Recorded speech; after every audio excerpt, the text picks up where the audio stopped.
नमस्कार बच्चों, आओ सुनते हैं कौरव और पांडवों की कथा।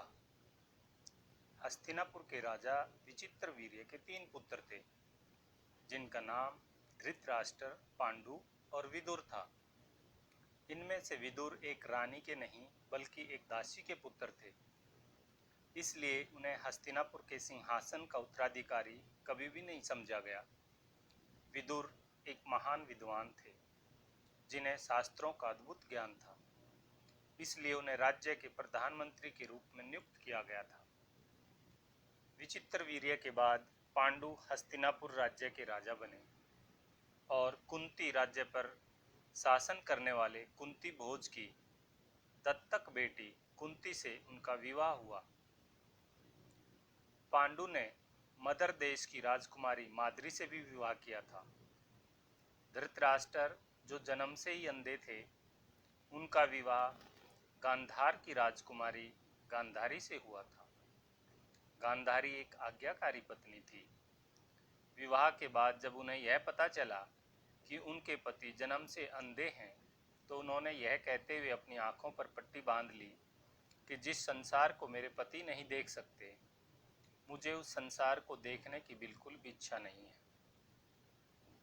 पांडु से विवाह करने के बाद कुंती ने ऋषि दुर्वासा द्वारा दिए गए मंत्र का प्रयोग करते हुए न्याय के देवता यम, पवन के देवता वायुदेव और वर्षा के देवता इंद्र का आह्वान किया, जिससे उन्हें युधिष्ठिर, भीम और अर्जुन जैसे पुत्र प्राप्त हुए।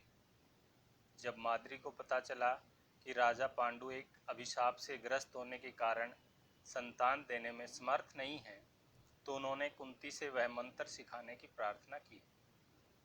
कुंती ने माद्री को वह मंत्र सिखा दिया और माद्री ने सूर्यदेव और सूर्यास्त के जुड़वां देवता अश्वनी कुमारों का आह्वान किया।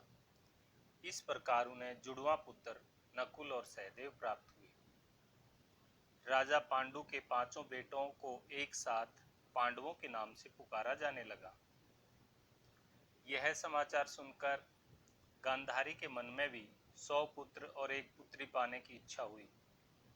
उन्हीं दिनों जब महर्षि वेदव्यास कुछ समय बिताने के लिए हस्तिनापुर में पधारे, तब गांधारी ने उनकी बहुत लगन से सेवा की।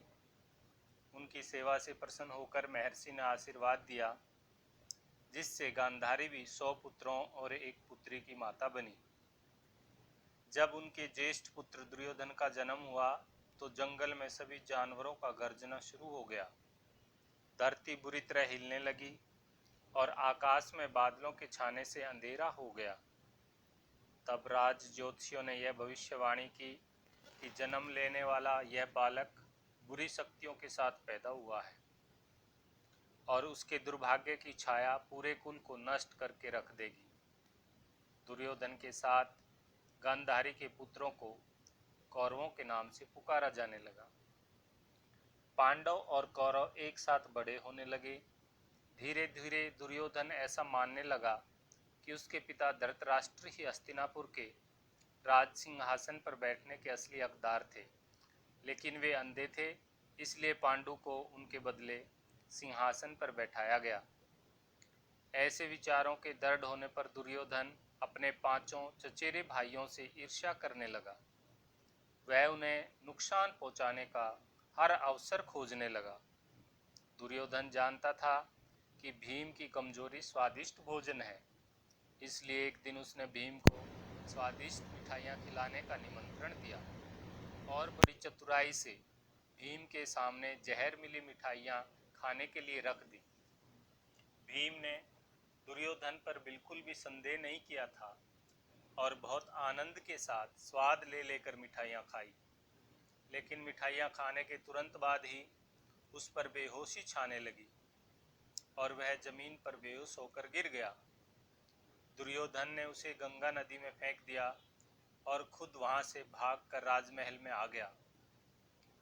महल में जब किसी को भीम बहुत समय तक दिखाई नहीं दिया, तो सबने उसकी खोजबीन शुरू कर दी। उसे खोजने के लिए खोजी दस्ते को आसपास के इलाकों में भेजा गया।